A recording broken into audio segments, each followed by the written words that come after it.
अब हम एडगेट अभ्यास पुस्तिका कक्षा 8 हिंदी के पाठ 18 के प्रश्नोत्तर हल करेंगे। पाठ का नाम है युद्ध गीत।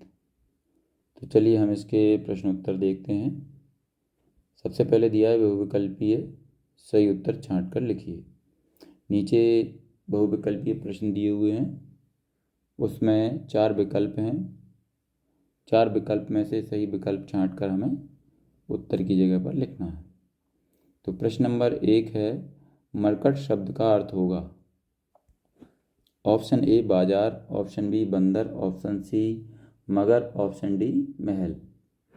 तो इसमें उत्तर है इसका ऑप्शन बी बंदर। उत्तर की जगह पर हम क्या लिखेंगे? ऑप्शन बी बंदर। इसके बाद प्रश्न 2 है, अस कही सन्मुख फौज रंगाई। पंक्ति में रेखांकित शब्द का विलोम शब्द क्या है? ऑप्शन ए में दिया है सुमुख, ऑप्शन बी अमुक, ऑप्शन सी विमुख, ऑप्शन डी समुख। उत्तर में हम लिखेंगे ऑप्शन सी विमुख। इसका ऑप्शन सी सही है। तो उत्तर में हम लिखेंगे ऑप्शन सी विमुख। इसके बाद प्रश्न 3 है, विभीषण किसके मित्र थे? ऑप्शन ए रावण के, ऑप्शन बी बाली के, ऑप्शन सी सुग्रीव के, ऑप्शन डी राम के। तो इसमें सही ऑप्शन है ऑप्शन डी राम के। उत्तर की जगह हम लिखेंगे ऑप्शन डी राम के। चलिए प्रश्न नंबर 4 पर चलते हैं हम। आदि कवि किसे कहा जाता है? Option A Surdas, option B Valmiki, option C Tulsidas, option D Bhavabhuti.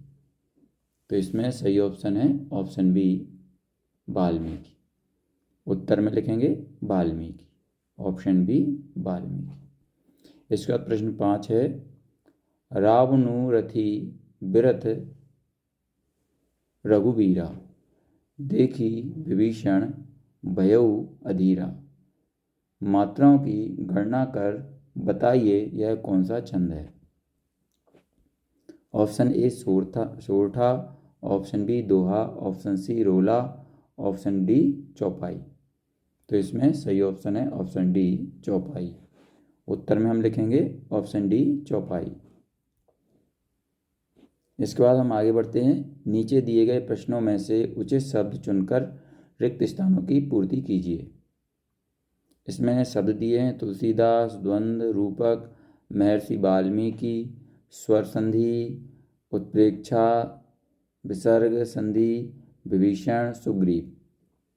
तो इनमें से हमें सही ऑप्शन छांट कर ये खाली स्थान में लिखना है। तो चलिए प्रश्न नंबर 6 में क्या दिया है? रामायण की रचना खाली स्थान में हम लिखेंगे महर्षि वाल्मीकि ने की है। इसके बाद प्रश्न 7 है, युद्ध गीता पाठ के अनुसार खाली स्थान में लिखेंगे विभीषण अपना संशय श्री राम के सन्मुख रख देते हैं। फिर इसके बाद प्रश्न 8 है, पयोधी शब्द में संधि खाली स्थान में क्या भरेंगे? विसर्ग संधि होगी। इसके बाद प्रश्न 9 है, जिस समास में दोनों पद प्रधान हो उसे खाली स्थान भरेंगे द्वंद्व समास कहते हैं। इसके बाद प्रश्न 10 है, मानहु अपच्छ उड़ाही भूधर बृंद नाना बान ते। पंक्ति में खाली स्थान है उत्प्रेक्षा अलंकार प्रयुक्त हुआ है। इसके बाद आगे देखते हैं, अति लघुत्तरी प्रश्न आ गए हैं। तो लघुत्तरी प्रश्न में प्रश्न 11 है, तुलसीदास ने अपने ग्रंथों की रचना किसको केंद्र में रखकर की है? तो उत्तर में लिखेंगे तुलसीदास ने अपने ग्रंथ की रचना श्री राम को केंद्र में रखकर की है। अगला प्रश्न 12 है, श्री राम ने धर्मरथ का सारथी किसे बताया है? तो उत्तर में हम लिखेंगे श्री राम ने धर्मरथ का सारथी विवेक को बताया है। चलिए अगला प्रश्न 13 है, नाथ न रथ नहीं तनपद त्राना, कई विधि जितो वीर बलवाना। पंक्ति का अर्थ अपने शब्दों में लिखिए। तो इसका उत्तर लिखेंगे, इस पंक्ति का अर्थ है कि हे नाथ, न आपके पास रथ है, न तन की सुरक्षा के साधन, फिर आप वीर और बलशाली शत्रु को कैसे जीतेंगे। इसके बाद प्रश्न 14 पर आते हैं। रावण ने युद्ध भूमि में आकर क्या घोषणा की।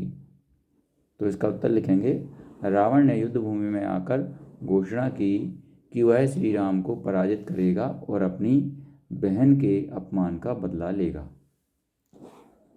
इसके बाद आगे चलते हैं। आगे है अति लघु उत्तरीय। तो इसके अंतर्गत प्रश्न 15 आता है, राम रावण युद्ध के समय विभीषण क्यों चिंतित थे।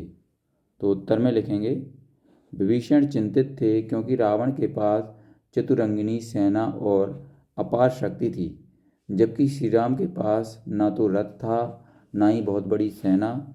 इसलिए उन्हें चिंता थी कि श्री राम इस युद्ध को कैसे जीतेंगे। अगला प्रश्न 16 है, चतुरंगिनी सेना से आप क्या समझते हैं।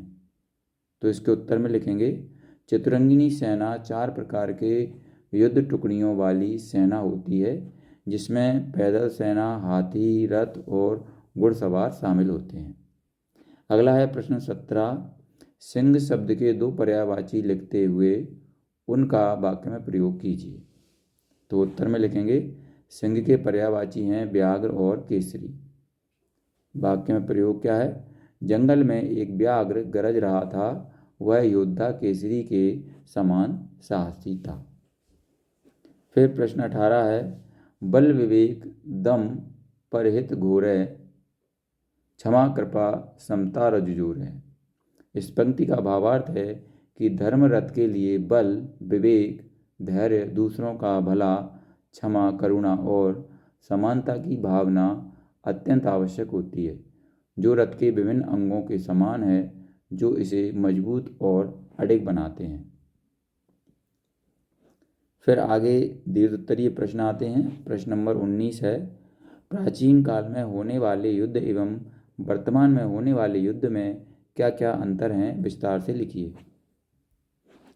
तो उत्तर में हम लिखेंगे, प्राचीन काल में युद्ध धर्म, नैतिकता और पारंपरिक हथियारों से लड़े जाते थे, जबकि आज के युद्धों में आधुनिक तकनीकी, मिसाइल और परमाणु हथियारों का प्रयोग होता है। पुराने युद्धों में नियमों का पालन होता था, आज के युद्धों में राजनीति और शक्ति की होड़ पर आधारित होते हैं। चलिए प्रश्न नंबर 20 देखते हैं हम।